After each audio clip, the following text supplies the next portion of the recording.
नमस्कार। कभी सोचा है कि फूलों की खेती सिर्फ एक शौक नहीं बल्कि एक बहुत बड़ा और मुनाफे वाला बिजनेस हो सकता है। आज हम इसी रंगीन और महकती दुनिया में उतरेंगे और जानेंगे कि भारत में ये कारोबार कितनी तेजी से बढ़ रहा है।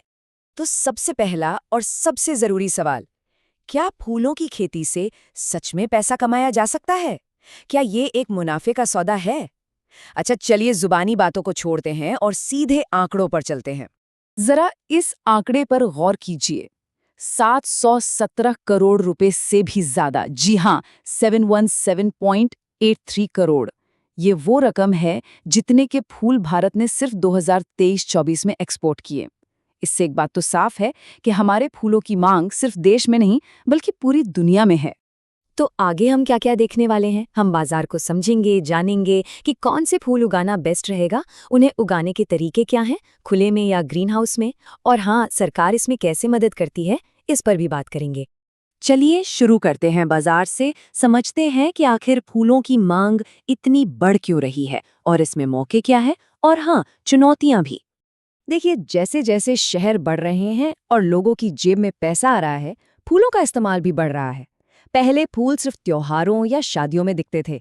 अब तो बुकेस से लेकर घर की सजावट और ऑफिस की लैंडस्केपिंग तक हर जगह इनकी धूम है। कर्नाटक, तमिलनाडु जैसे राज्य तो इसमें माहिर हैं ही, पर मौका अब पूरे देश के लिए है। लेकिन एक बड़ी दिक्कत भी है। पता है, हमारे देश में लगभग 30 से 40% फूल बाजार तक पहुंचने से पहले ही खराब हो जाते हैं। ये एक बहुत बड़ा नुकसान है जो सही स्टोरेज और ट्रांसपोर्ट ना होने की वजह से होता है। पर जहां चुनौती है, वहीं मौका भी तो है। यहाँ नई टेक्नोलॉजी एक गेम चेंजर साबित हो सकती है। ठीक है, तो ये तो तय हो गया कि बाजार है। अब अगला सवाल, उगाएं तो क्या उगाएं? कौन से फूलों में सबसे ज्यादा कमाई है? चलिए 3 सबसे पॉपुलर और फायदेमंद फूलों पर एक नजर डालते हैं। लिस्ट में सबसे पहले है गेंदा।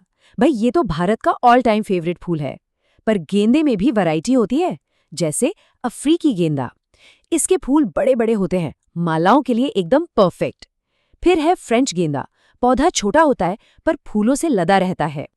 और अगर कमर्शियल फार्मिंग की बात करें तो पूसा नारंगी गेंदा का कोई जवाब नहीं। पैदावार जबरदस्त होती है। अब आते हैं फूलों के राजा गुलाब पर। कट फ्लावर मार्केट में तो इसकी डिमांड हमेशा टॉप पर रहती है। इसकी खेती के लिए अच्छी उपजाऊ मिट्टी और ठंडे मौसम के साथ खूब सारी धूप चाहिए। अगर ये सब मिल जाए तो गुलाब की खेती से तगड़ा मुनाफा हो सकता है। और फिर है चमेली, अपनी खुशबू का खजाना। इसका बाजार सिर्फ माला या गजरे तक नहीं है, बिल्कुल नहीं। असली कमाई तो इसके तेल और इत्र से होती है। बड़ी बड़ी परफ्यूम कंपनियां इसके लिए मुंह मांगे दाम देती हैं, जिससे ये एक हाई वैल्यू फसल बन जाती है। तो फूल तो चुन लिए, अब इन्हें उगाना कैसे है? मोटे तौर पर 2 रास्ते हैं। एक तो पुराना तरीका, खुले मैदान में, और दूसरा है नया तरीका, ग्रीन हाउस में। आइए देखते हैं दोनों में क्या फर्क है। देखिए, खुले मैदान में खेती शुरू करना सस्ता पड़ता है, पर यहाँ रिस्क बहुत है। मौसम की मार, कीड़े मकोड़ों का डर। दूसरी तरफ ग्रीन हाउस में पैसा तो ज्यादा लगता है शुरुआत में, पर सब कुछ कंट्रोल में रहता है। नतीजा, बेहतर क्वालिटी, ज्यादा पैदावार, और तो और बेमौसम फसल भी उगा सकते हैं। ये फर्क कितना बड़ा है, जरा इस बात से समझिए। खुले खेत में जहां गुलाब के करीब 4 से 5 लाख तने मिलते हैं 1 एकड़ में, वहीं ग्रीन हाउस में ये आंकड़ा 8 लाख तक पहुंच सकता है। मतलब सीधा सीधा डबल। और सिर्फ गिनती में ही नहीं, क्वालिटी में भी जमीन आसमान का फर्क होता है, जिससे एक्सपोर्ट मार्केट में भी अच्छी कीमत मिलती है। और सुनिए, ग्रीन हाउस तो बस एक झांकी है। आज की टेक्नोलॉजी तो फूलों की खेती का पूरा नक्शा ही बदल रही है। इससे काम और भी आसान और फायदेमंद हो रहा है। इसे 3 हिस्सों में समझ सकते हैं। पहला है ऑटोमेशन, मतलब रोबोट्स ही सिंचाई से लेकर कटाई तक का काम कर रहे हैं। दूसरा है प्रिसिजन एग्रीकल्चर।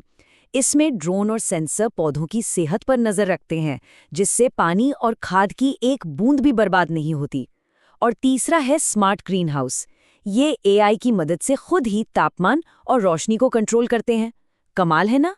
सही टेक्नोलॉजी तो जरूरी है ही, पर उतना ही जरूरी है सही टाइमिंग। एक कामयाब किसान बनने के लिए ये पता होना चाहिए कि किस मौसम में क्या उगाना है, तभी तो आमदनी का पहिया पूरे साल घूमेगा। इसके लिए एक प्लानिंग की जरूरत होती है। एक मोटा मोटा कैलेंडर ऐसा हो सकता है, जैसे सर्दियों में मतलब अक्टूबर से जनवरी के बीच पेटूनिया या पैंसी लगाइए। गर्मियों में फरवरी से मई तक सूरजमुखी और जीनिया का टाइम है। और जब मॉनसून आए जून से सितंबर, तो बाल्सम जैसे फूल बढ़िया खिलते हैं। इस तरह की प्लानिंग से खेत भी खाली नहीं रहेगा और जेब भी। अब आता है सबसे बड़ा सवाल, इन सब में जो खर्चा होगा, जो लागत आएगी, क्या उसमें कोई मदद मिल सकती है? तो जवाब है जी हाँ, बिल्कुल। सरकार इस सेक्टर को आगे बढ़ाने के लिए कई तरह की स्कीमें चला रही है।